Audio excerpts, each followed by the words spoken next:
Hello, everyone. I'm Livia Ediger, and I'm the Deputy Director of ISSUP, the International Society of Substance Use Professionals. I'm here with my colleague, Carrie Hopkins-Iles. She's the Deputy Director of ISSUP-ICUDDR, the International Consortium of Universities for Drug Demand Reduction. And it is our pleasure to welcome you to our very first ISSUP-ICUDDR joint webinar. And it's also our first webinar for students and new addiction science professionals. And today we've brought together a panel of experts who will provide introduction into addiction programs and further education in addiction studies. They will also talk about forming student organizations and professional networks and cover challenges and tips to getting addiction science research published in high impact journals. On behalf of ISSUP and ISSUP-ICUDDR, I would like to thank our esteemed speakers who are here with us today from different parts of the world. Thank you very much for presenting today and for sharing your knowledge and your insights with our members. And at the end of today's presentations, we will have time for a short Q&A session. So we invite you to please send us your questions. You can do that through the chat function on the GoToWebinars control panel. And for those of you who would like to rewatch the webinar or maybe share it with your colleagues, the recording will be available on our YouTube channel and on our website. And after the presentations, also right before the Q&A session, Carrie and I are going to talk a little bit about our organization, so you're going to learn a bit more about ISSUP and ISSUP-ICUDDR. Carrie, over to you.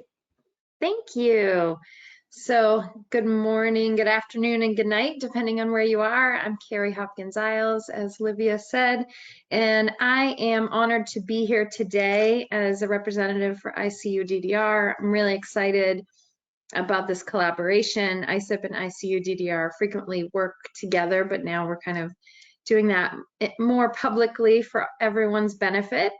And I am honored to present our first presenter today, Dr. Beatrice Kathungu, who's a faculty member of the Department of Psychology at Kenyatta University in Nairobi, Kenya, and also a coordinator for ISSUP-ICUDDR in Africa. And we work closely on a lot of projects, and right now she's working on our implementation course in Africa, which is an amazing project. So I'm so glad to see you, and I know you will have a lot of great information to share with all of our participants. Thank you, Beatrice. Thank you, Carrie.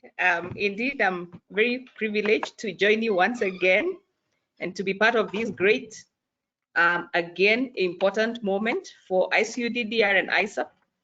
I'm happy to be part of this initiative yet again. It's exciting to see how far we have come as ISSUP-ICUDDR and ISSUP. I'm also a founder member of ISSUP Kenya, so I'm extremely excited to be part of this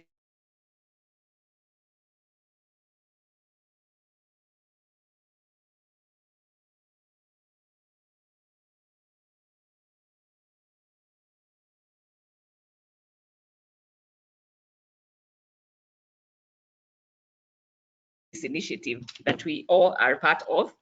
This evening, I want to welcome all of us.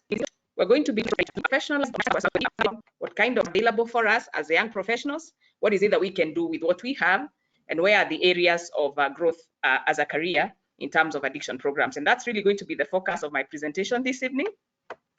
And I'm really going to be reflecting on my own journey and the journey of my country in terms of the addiction programs and further education. But I've also thought about what's happening in other parts of the world, which I'm going to be sharing in this short presentation. And so the first question I ask myself, and that we need to ask ourselves, is why do we need addiction programs? I think the reality is, according to the UNODC 2020 World Drug Report, we do have a problem. Over 269 million people used drugs at least once in the previous year, in 2018. 35 million of them have substance use disorders and therefore require treatment. If you go to your regional levels, whether it's in the different continents or even the respective countries, you will probably discover that the problem is similar or as big as it is at the global level. Now, when we have such a problem, the next question we ask ourselves, what's the impact? We have a lot of negative impact on health at the individual level, We have got impact on family and community. There's lots of resources that is spent on trying to manage problems related to drug and drug addiction. There is a lot of issues of crime, including violence and corruption. We have got disruption of socio-economic, political, and cultural structures, and therefore we have reason to be concerned. Why do we think addiction programs is the way to go? We need to ask ourselves, these are programs for who? Who are these service providers that require these programs? What do they need to do? What kind of services should they be providing? What kind of settings are they working in? With what sort of clients? What sort of knowledge, skills, competencies, attitudes, and values do they require? These are critical questions we ask ourselves each time we think about addiction programs. The other important thing we have to think about is some of the activities that these service providers will be involved in. They include, issues to do with supply reduction, whether it's areas of addressing production of drugs, sale of drugs, trafficking, distribution, etc. We also have to think about demand reduction. We need to think about prevention programs. We need to think about treatment programs. We need to think about harm reduction.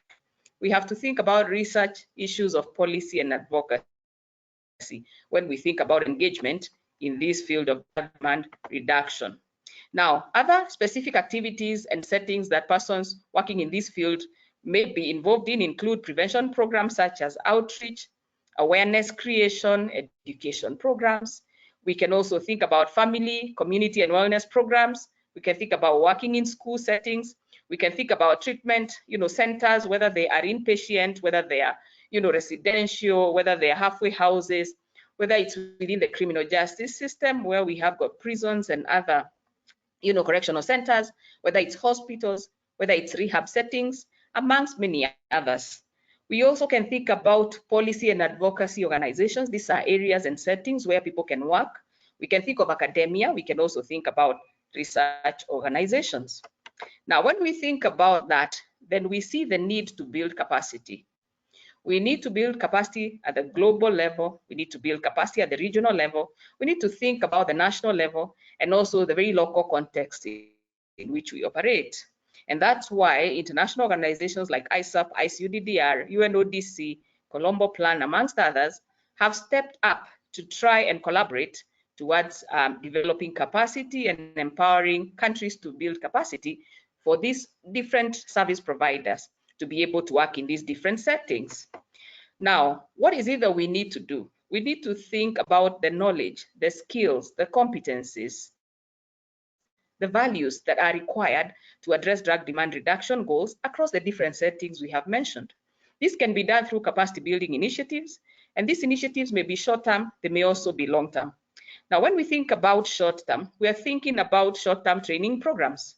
For example, we can have short courses, and wonderful examples include the Universal Treatment Curriculum or UTC, the Universal Prevention Curriculum or UPC, which have actually been steered by Colombo Plan with support from INL, and which are now pushed ahead by ISSUP, Kenya, ICUDDR, and the beautiful partnerships that they have with the different academic and training organizations. We can also think about university-based academic programs, which is where ICUDDR really does come in very strongly. And we need to note that in the universities, we can actually have academic programs in related disciplines, touching on addiction studies, but we can also have standalone programs. And that's where I'm going next. That those who are young professionals or young people interested in pursuing the career in addiction, then these are your options. You can actually look at universities, and they have got certain programs that are related, which may actually have anchored certain courses in addiction. For example, you may find a program in psychology that has got a course, a single course or unit that is talking about addiction. You may also find a program, maybe in something like a clinical psychology, that has got a group of units or courses, which is forming a concentration or a specialization in the area of addiction. So it's possible wherever you are that you could possibly actually begin to familiarize yourself with addiction-related programs through these related disciplines. They could be in medicine, they could be in psychology, they could be in counseling, they could be in pharmacy, social work, public health, amongst others. And I believe if you look around your universities in your countries, you will be able to see some of them. But the other important area of development is where we have standalone academic programs in addiction studies. And this is where ISSUP-ICUDDR is working very hard to actually build capacity of universities and institutions towards developing such programs. Currently, you'll find them in some universities. You will also find them in some of the middle-level institutions. The other important issue we want to think about, what do these programs focus on? They could focus on prevention, they could focus on treatment, they could focus on harm reduction, they could focus on policy and advocacy, and some could actually combine elements from each of these. The other important thing is what kind of programs do we have? Some of them focus on coursework, others have got coursework and a research component, including some project work in the area of addiction field. Others also add a practicum or internship to give the students a practical experience or a hands-on experience in the work that they are doing in the training program. Now, what are some of the names you will find going in this program? Some may be called, programs in addiction medicine, others may be called programs in addictology, others programs in addiction science, others use the term addiction studies, others use the term addiction counseling, and all these are examples of names you may find when you're looking for programs to pursue. I think the key thing is that the different names could really be portraying the emphasis or the focus of the specific program. Now, the other important question is, where do these programs draw students from? They cut across diverse disciplines, for example, medicine, psychology, very popular, sociology, pharmacy, public health. I have also seen some even cut across areas like law and criminal justice. So it means that we have a lot of openings in terms of the diversity of the background we are coming from to join the addiction field. Now, in terms of levels, we can have levels ranging all the way from pre-bachelor's, where we have got certificates and diplomas. They go by different names in different countries. For example, some countries will call them ordinary diplomas, others will call them higher diplomas. All these are terminologies that refer to courses that are done by people who have not attained a bachelor's. We also have bachelor's programs. We have postgraduate diploma for people that have a first degree, which usually run for about a year. We have got master's programs. We even have doctorate programs. And I'm happy that Anna is here because her university is one of the ones that has programs right from bachelor's all the way to the doctorate level. Now, in terms of duration, it really does vary. It does depend on the program level. So that if you have a pre-bachelor's, it could be a shorter program. Bachelor's are longer. Masters could go until 2 years. But it really does depend on countries and regions. Doctoral programs could go for 3 years, some longer. So this may vary across countries and across regions. In terms of the entry criteria, it's diverse. It does depend on the level of the program, but it also depends on the uniqueness of the program. And it does also depend on the policies of specific institutions, specific countries and regions.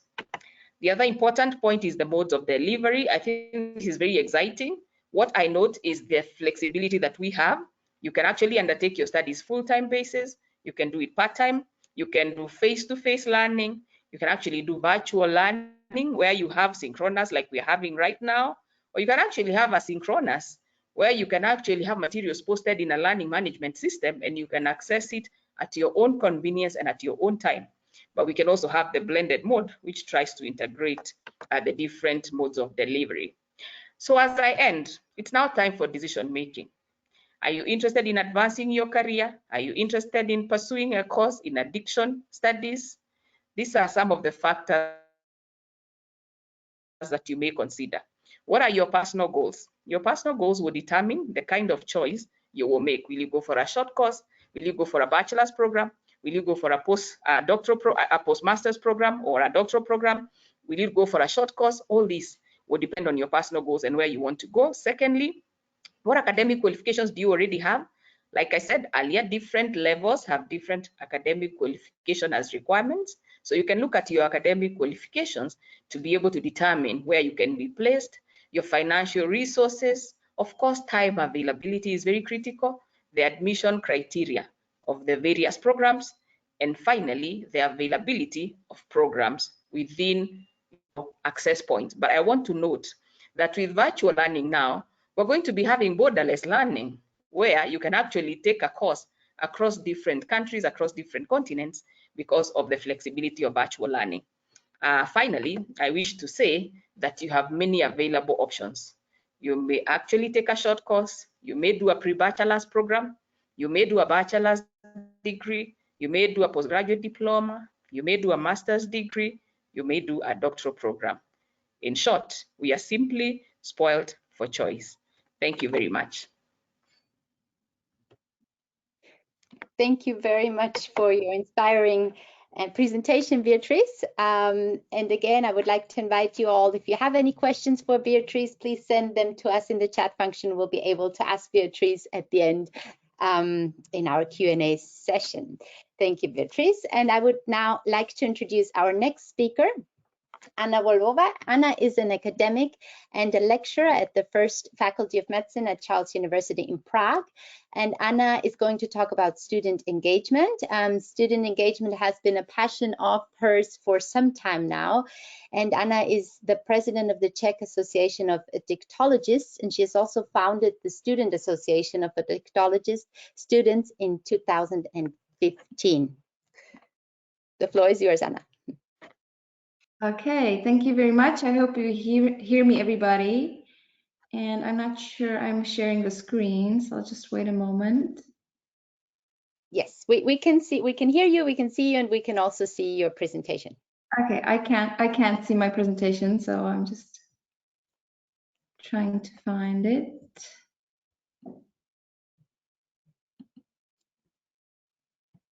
Okay, I'm sorry for a minute. Okay, show my screen. Okay, I'm sorry, I'm having some trouble to see my presentation, so that's a bit challenging. Oh, okay, I see it now. Okay, sorry for this. So thank you very much for a perfect introduction, and thank you very much, Beatrice, for talking about the addiction study programs, because that is quite important for me to link to the topic of forming a student professional network. So as it was said, I am very enthusiastic into student activities and student professional networking. And maybe what's important to say is that I have studied our addiction studies here in Prague, which, as Beatrice has already said, we have the bachelor's degree, the master's degree, and now I'm studying the PhD doctorate. So from this view, I would like to talk a few minutes about what was going on and what is happening here in Czech Republic. So in a way, I would like to show you how it is in our country, to show you a case study of our student networking here. And I would like to make some conclusions in the end that could be helpful for your study programs and for your experiences. So at this picture, I just wanted to show you that this is a picture of, it's a few years back, of our student association, which we have founded here. The question I was actually asked to talk about is how students can work together to form a professional network, which is a wonderful question. And when I was thinking about it, I was thinking, well, you know, students always want to stick together. It's something that students do all over the world, and it's just how we look at their motivation and how we work with it. So I know it's the beginning of the presentation, but I wanted to highlight a few points that I would like you to take home. The first one is, okay, my presentation has just stopped again. I'm sorry.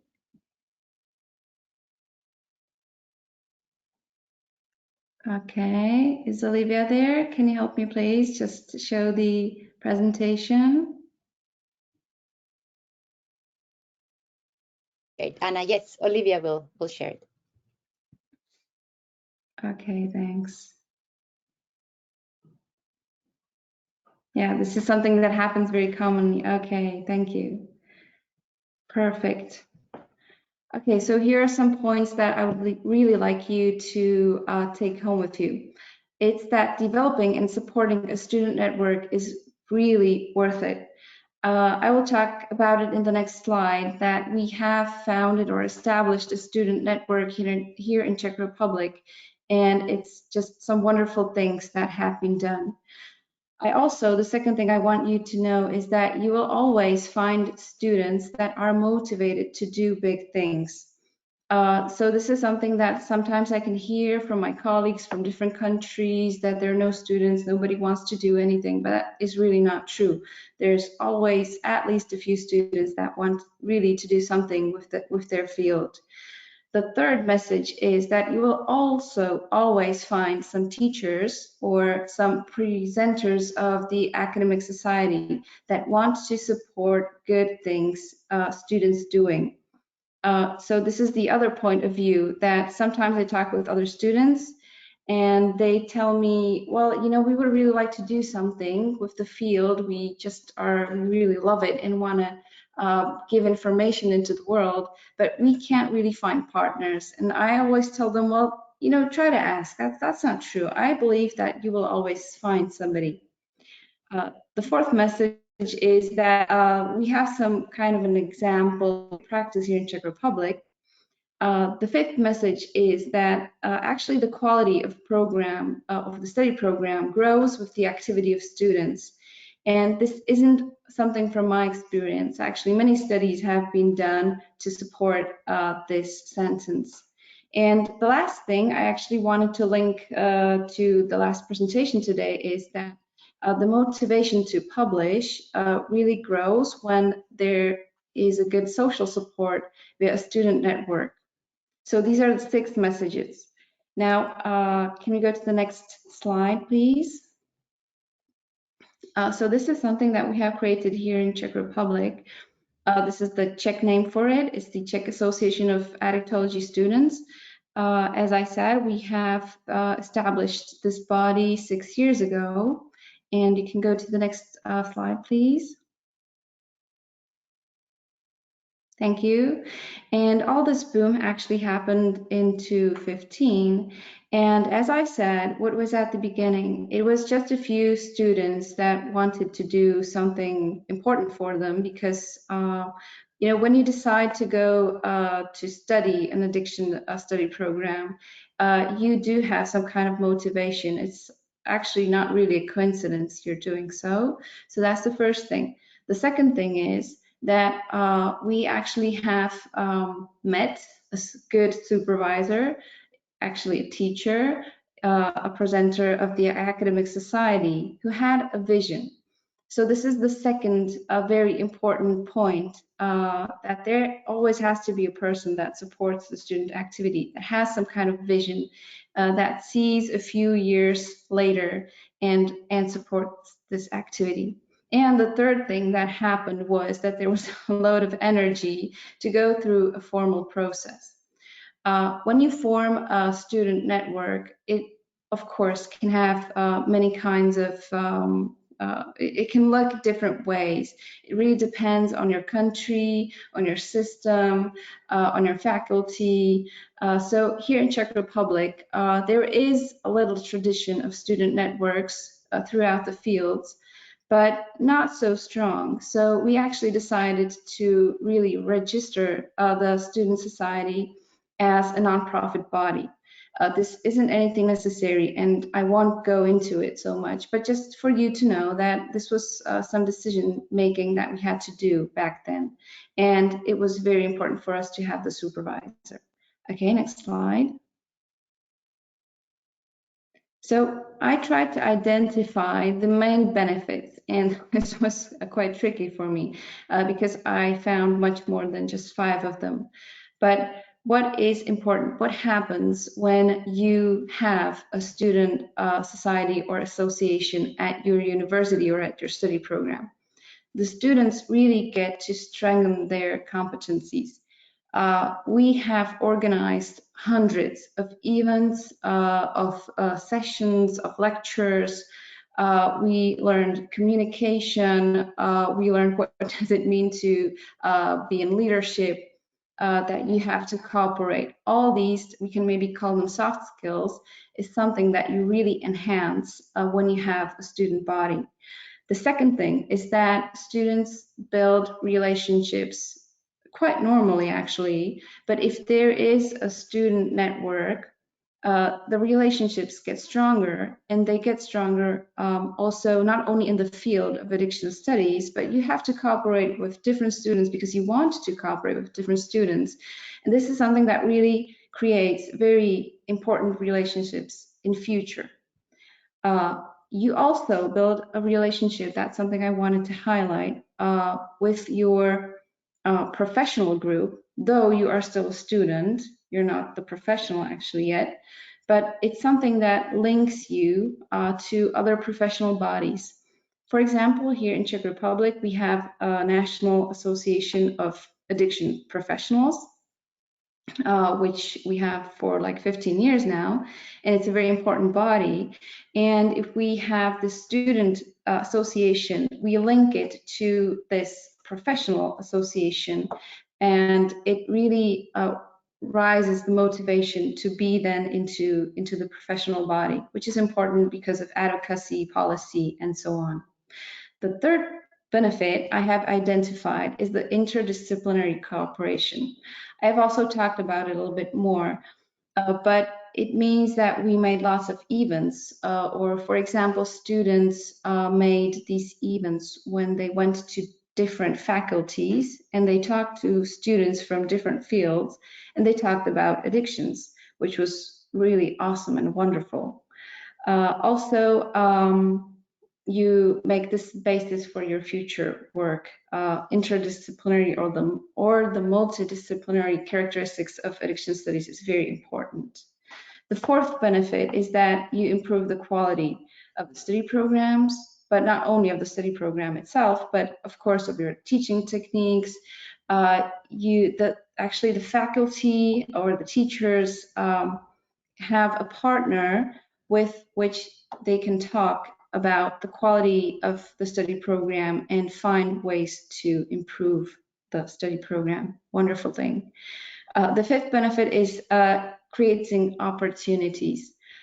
Many students that went through this Czech Association of Students actually made some good experiences in going to conferences, going abroad, cooperation with future colleagues. Some of our students actually got very good job offers because they volunteered in some of the events, some of very important events, and it really helped them to get to good quality practice and to get a job, for example. So this is just a hint what benefits a student network can bring. And can we go to the next slide, please? Thank you. This picture is just that I'm not talking about nothing. It's just a few photos throughout the years that students have been doing at our university. It really strengthened the relationship between teachers and students. So we also had this student journal. It was like a testing journal or a practice journal. It was, if anything that the students wanted to say to the world, they could just, write their opinions there. And because it wasn't officially a journal of the faculty or the university, it was very free. But I think it was a good place for trying to write the first texts and articles, maybe for further publishing. Okay, next slide, please. So the question at the beginning was how students can work together to form a professional network. But actually, I think what is important that we have to think about how can also teachers or the faculty members work together to support students in their professional growth, because one can't exist without the other. If you would have just, wonderful students, it would the thing that could happen is that it would be just, big energy, and then all the activity would end. But you can make some kind of continuity if the teachers support the activity of students. So I think this is very important to see when you think about your students. Okay, next slide. So the last thing, just to sum up, 3 messages. You will always find a few great students that are very motivated to do big things, to do important things about their field. Secondly, you will always find faculty members, teachers that want to support good things that their students do. And the third message is that the quality of the field grows with the activity of students. So that is really something that is worth supporting. And the next slide, thank you. And that is all my messages for you for today. Thank you so much. That was incredibly helpful. And I've seen personally, Anna, your passion about this, and being able to, when I met you in Czech Republic at your university, to see the students who were there and the work being done. So thank you for practicing what you preach and for sharing that with us. We really appreciate that.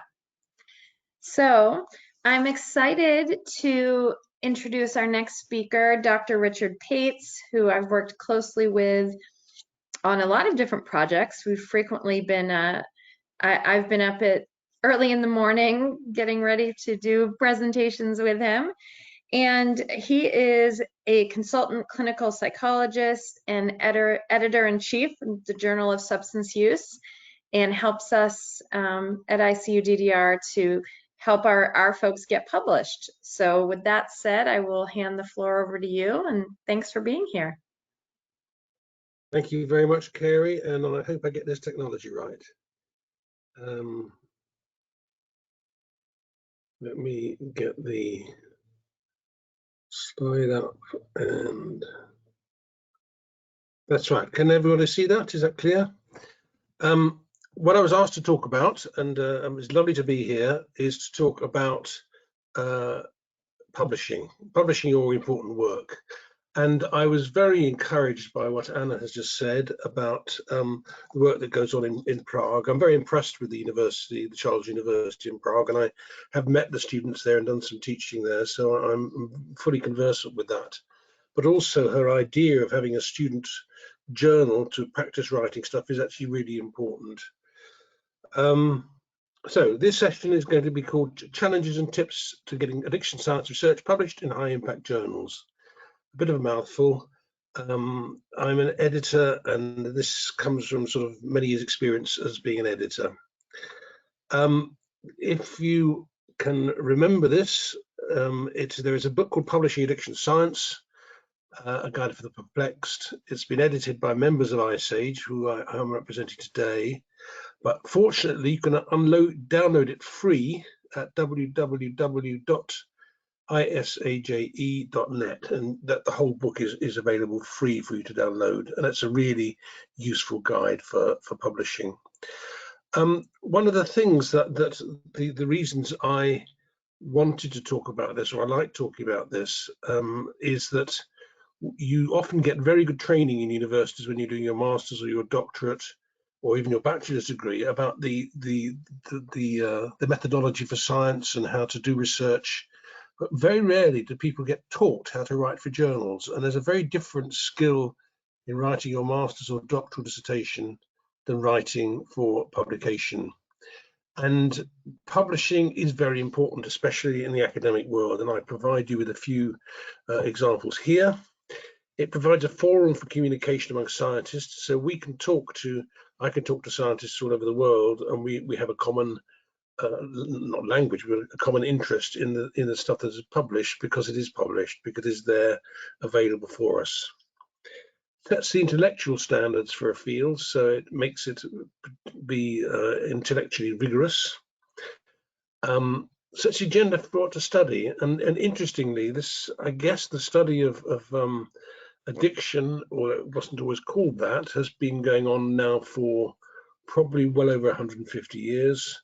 And I think the first journal, which was what is now called Addiction, was originally called the Journal of Inebriety, and that was first published in 1885 or something. So it's a long time. But all that has changed over the years. It's changed in the time that I've been involved in addiction work. It provides an institutional memory for a field, because if you think about it, especially now that we have all the advantages of the internet, is you can go back and find papers from years ago. So there is something which is actually very important that we can use to build our work on. It brings information to the public. It makes the public or the journals, popular journals, or not journals, but newspapers do access the content of journals, and they will report them. So you will have that your work brought to the public if it's important enough. More importantly, it certifies that your work is authentic. The fact that you have got your work published in a peer-reviewed journal, a high-impact journal, means that it is genuine, and it can advance your career. And certainly in the academic field now, that's really important, because often things like progression and promotion will depend on publications. And certainly in the UK, and I think in the US, that's one of the requirements for academics. So what do editors want? Well, we want high quality work. We want work that is good. We want originality. What we won't publish is work that is just the same as someone's been done elsewhere. Good methods. Are the methods rigorous? Good fit for the journal. You'll find that each journal has its own style, so to speak. So my journal is very much a psychosocial journal, publishes psychology, sociology, epidemiology, and this sort of thing. Whereas if you go to some of the more medical journals, they will be much more medically oriented. So you need to look at what you want, where you want to put it, and whether that fits in with that, your paper fits in with that journal. And mostly we want well-written papers, and that is really important, because a well-written paper doesn't necessarily involve very complex language, and I much prefer language to be simple and straightforward, but it means to be clear. It needs to be clear and understandable. Get you right before you submit. It's a stage-by-stage process of writing and submitting your paper. So it is a process that you build upon. The paper will only be as good as the content and the methods you have chosen. So if you've not got good content in there, or you've used the wrong methods, then it's unlikely that you will get it accepted. So think about that when you're planning your research. Remember to read the author's guidelines, which are on the website of every journal. And if you go onto the internet and put the name of a journal in, it will come up with their website, and they will all have instructions for authors or authors' guidelines. And these things are really important, because it is actually, it will affect whether your paper will be accepted or rejected fairly quickly. Getting simple things wrong, like the referencing style or spacing or not anonymizing, etc., will delay the process and frustrate the editor. So with referencing styles, there are two basic referencing styles. One is the Harvard or APA style, where you put the names in the text and then the full reference in the reference list. And the Vancouver style, where you put a little number by the point, and then the number is the reference in the reference list. Spacing is important, because it's very frustrating if you ask for double-spaced papers to have single-spaced papers, which are hard to read and hard to insert comments into. Anonymizing is important, because we like to send our papers out for review blinded to the reviewers, so they don't know who's written the paper. And of course, if your name is on the top of it, or your institution, that won't be anonymous. And this one is a joke, but it was actually said in Prague by one of my colleagues when we would do a workshop there. Don't annoy the editor. There are certain things that are very annoying if people haven't followed the guidelines, which are there and available.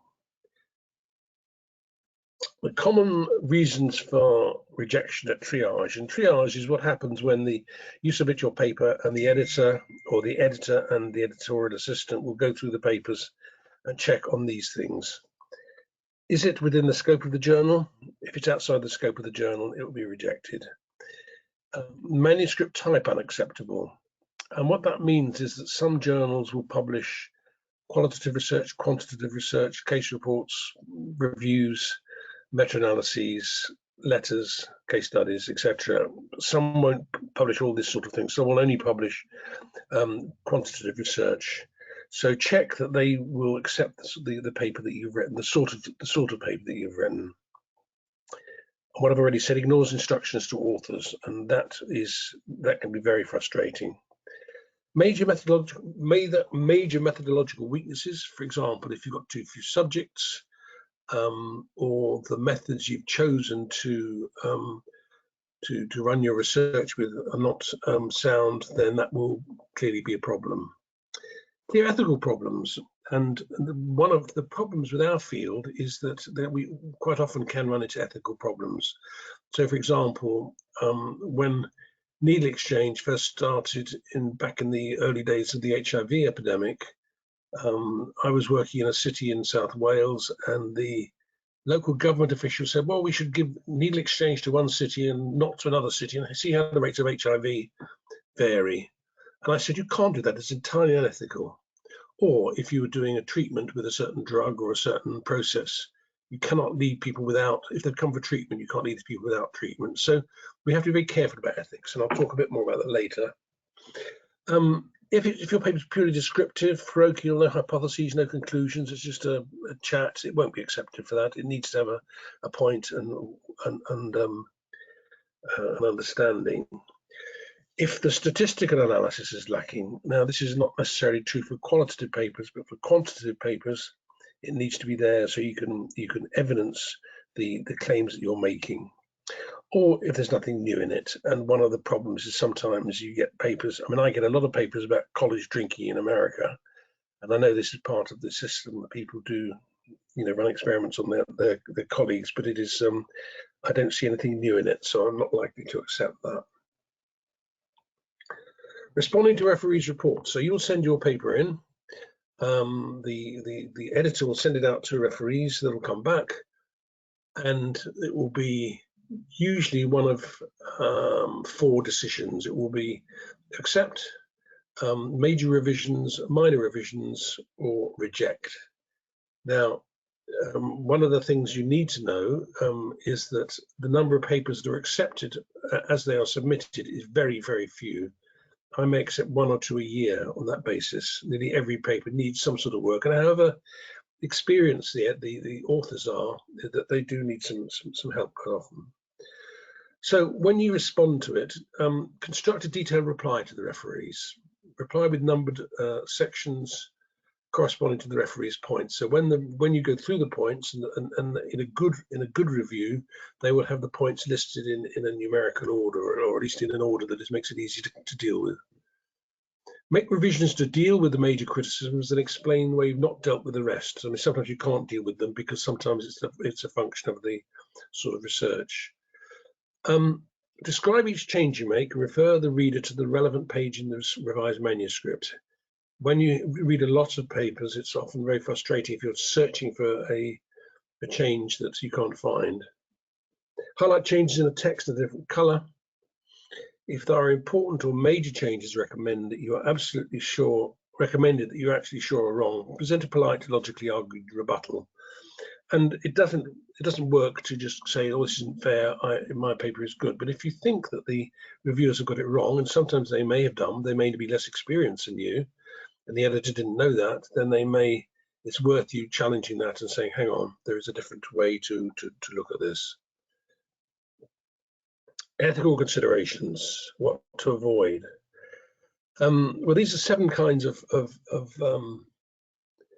ethical considerations in levels of seriousness. Carelessness, for example, citation bias. So where you are only citing one side of an argument and not the other. If you've got in your introduction, in your literature review, you should cite papers which also contradict your view as well as those that support it. So you have a fair, the person reading the paper has a fair understanding of the issue. Understating things, not making them important enough, or negligence, missing things out. Redundant publication. Now, this is a problem where someone has maybe done a PhD, and has written several papers out of it, which is quite usual. But they make the mistake of using the same tables or literature review in several papers without noting that there's a prior source. Now, you can't do this because when your paper is accepted, it becomes the copyright of the publisher. It's not your copyright, it's the publisher's. So if you just copy those tables, and even though you've invented them or you've drawn them, or the written literature review, you have to either make note of it, and so you reference that paper, the first paper, in your second paper, or you change the order of the wording.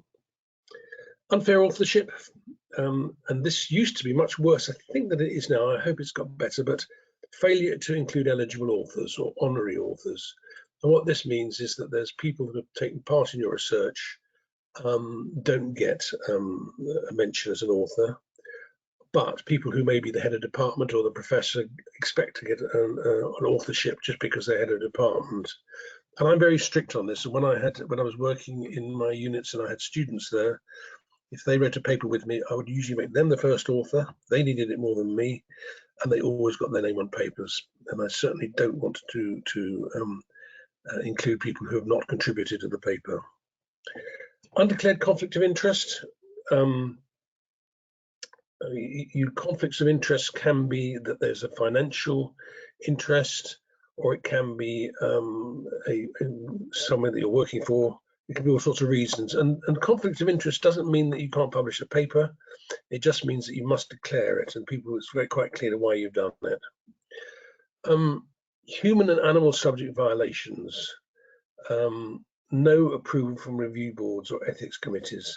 Every university should have a review committee for research, and ethics committee, and any research that involves animals or humans should have approval from that board. And it's interesting that when I was a student doing psychology back many years ago, we studied social psychology and some of the experiments done in American universities, which were wonderful experiments. But these days you wouldn't get ethical approval for them because they put people under stress. Plagiarism, reproducing others' works or ideas without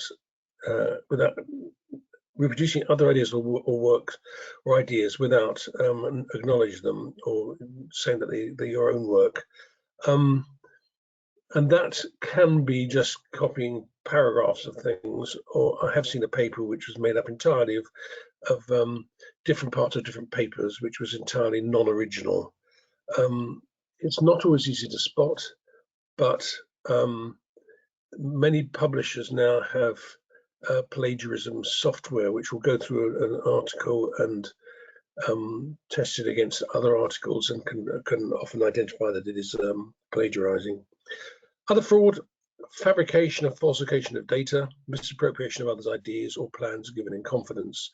And this may sound quite severe, but in fact there was a professor at the university in London who actually invented some of the data in the study, and his students blew the whistle on him and he was sacked. So it's a very, very serious thing, and there's a temptation to do that. And actually, if you go back in history in terms of things like the IQ scientific research, there was quite a lot of falsification of data then.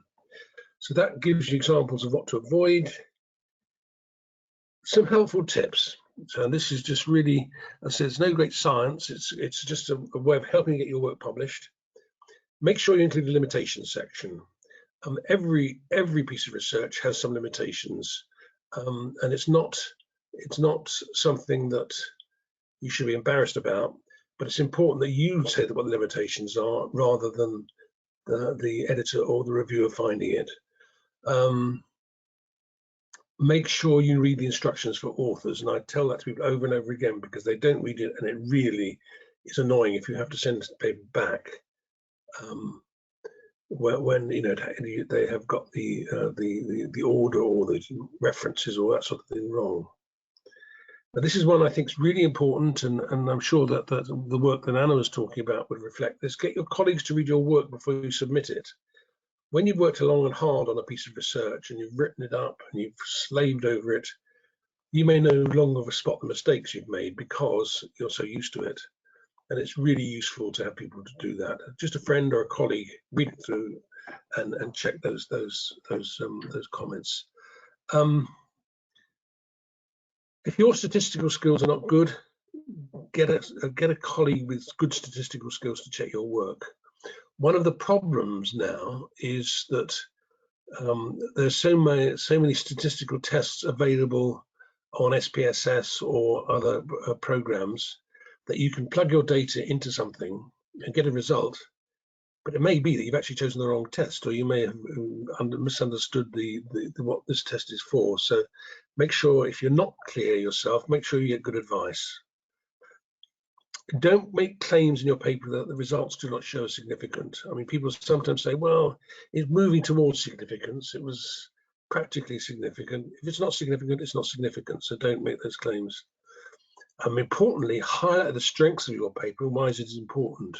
I think that nearly all research is important because every big research issue is made up of little bits of research that are adding together and make the big picture. So your work is important. Don't be modest about it. Make sure that in the conclusions and in the abstract you've stated why your paper is original and why it's important to science. There we are. Thank you very much. I will now close that. I hope.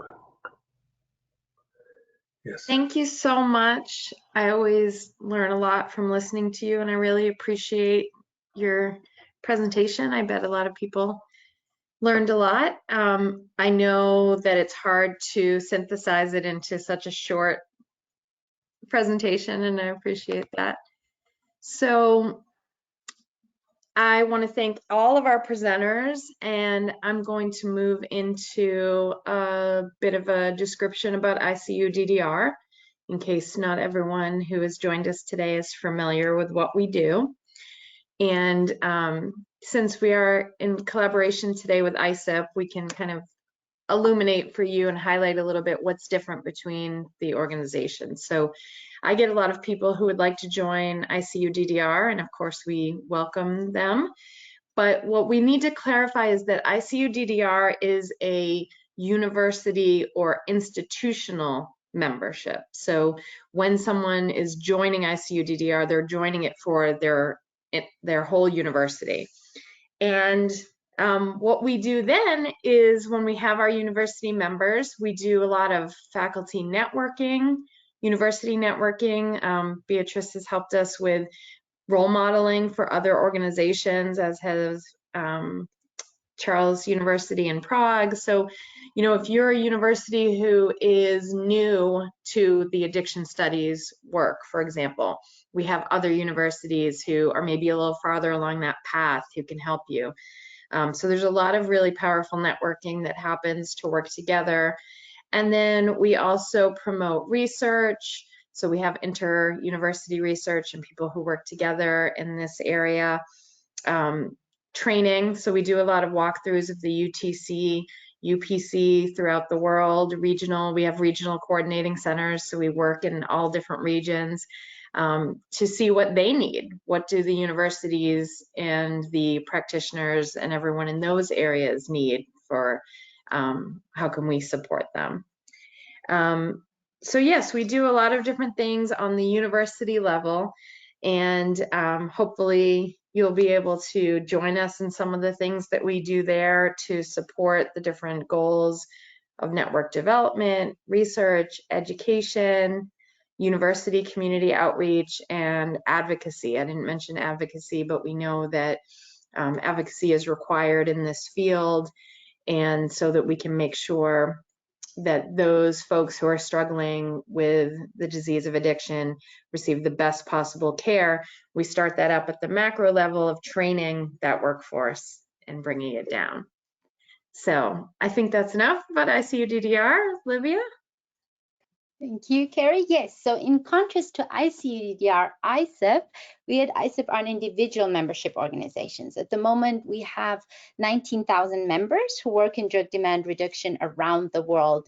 And to our members, we provide access to training and credentialing with opportunities also to build networks, share knowledge, and learn from each other's work and experience. And we do that through our website, through our events, virtual and in person, at the moment through our webinars, and through our national chapters and partner organizations. And many of our members and website visitors are actually students and early career professionals. And many of them are actually interested in pursuing further study and seeking funding for research ideas that they have, or they would also like to connect with other researchers and professionals. And for those people interested in that, I mean anyone really attending an educational institution or anyone attending training in drug demand reduction, we offer a student membership. And for our student members, we provide a variety of resources. We provide information and resources to support their ongoing professional development. We hope that at the end of the year, by the end of the year, we will have our new online learning hub with training opportunities live on our website. Our student members also gain access to student and early career networks to develop their professional standing. And they also are able to access job opportunities via our job board on our website. And we also feature those job opportunities in our newsletter. And another great way for our student members to be more active and for also early career professionals is to contribute and to publish and share their work on our knowledge share and in our networks as well on our website. And so like I said at the beginning, I would like to invite all of you, if you haven't already, to become an ISSUP member, and you can do that on our website. You can apply for membership, and yes, we look forward to receiving your applications. And now we will move on to the Q&A session. Thank you very much to those of you who have sent us questions. Carrie will now start with the Q&A session. Okay, so we only have a few minutes, but we got a few really great questions that we wanted to circle back to. One is about what are some institutions that offer doctoral studies in education or in addiction or bachelor's degrees, different levels. And so one exciting thing that we have at our website on ISSUP-ICUDDR.org is what we call a DASP. It's the Directory of Addiction Studies Programs. And I just put, well, I put it in the chat, but it looks like it's only going to organizers and panelists. So maybe Olivia can help me with that. I want to give you all a resource that you can, okay, now it's to the entire audience. So here's a link that you can go to that is, we hope comprehensive, but of course, if you see that we're missing programs, let us know. We're continually updating it, but this is a resource for you. So if you are interested in a program, here's a great resource to use. You can filter it by part of the world you're in, by what kind of program you're looking for. So. And then another question that was asked that I can quickly answer for you is about what Dr. Pates mentioned, and that is the resource for those who are trying to publish their addictions work. And I have that link here as well. So if Olivia, if you can make that available to everyone, that would be great. And then I guess we're butting up on time here, but for Dr. Beatrice, the question is, what is the best course or degree, one who's already a medical doctor, what would you suggest they take if they're planning to put up a rehabilitation facility and would like to be hands-on with their patients?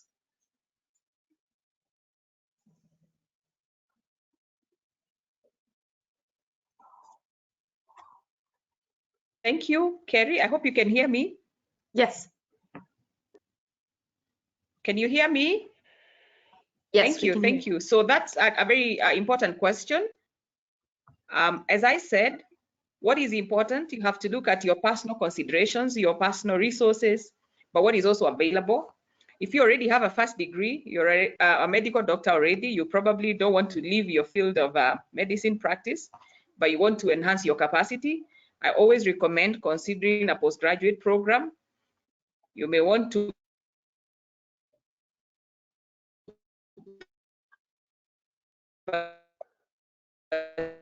pursue either a postgraduate diploma, or you may want to consider a master's degree, depending on whether your country regulations do a graduate program in the specific field of study. And so I think the option I think I would recommend would be a postgraduate program. Whether it's a diploma, if you were in my country, I would advise you to do the postgraduate diploma in addiction treatment science offered in my university. We actually have psychiatrists on board. We have clinical psychologists on board with already master's degrees. And so that's what I would recommend. But I would like to invite Anna to also add to that response, because I know she comes from a university that has a course right from bachelor's to doctorate. So Anna, kindly. Thank you very much, Beatrice. I would just agree with you what you have just said. For example, at Charles University, we have the comprehensive model. And for medical doctors, the doctorate program, the PhD program is open. I would recommend that. And also, for example, in our country, we have the lifelong learning system. So that means that for medical doctors, we have some series of specific courses. So that is something that that would be a choice, for example, here. So it really depends on your country and the possibilities you have there.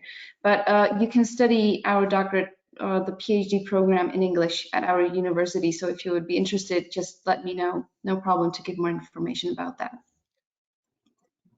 So we are slightly over time, so I just want to wrap up, but thank you so much to everyone who attended. Thank you to our presenters who were all amazing and offered such good information and dynamic presentations. I just want to mention that the recording is available so people can share it or look over again if there's things they missed. Also, you will be receiving a certificate for attendance. Thank you for that. And we do hope to offer more joint webinars such as this in the future. So if you have ideas on things you'd like us to offer, please let us know. I think it was a great success and I'm really proud of it. So thank you to everyone and take care. Thank you. Thank you so much.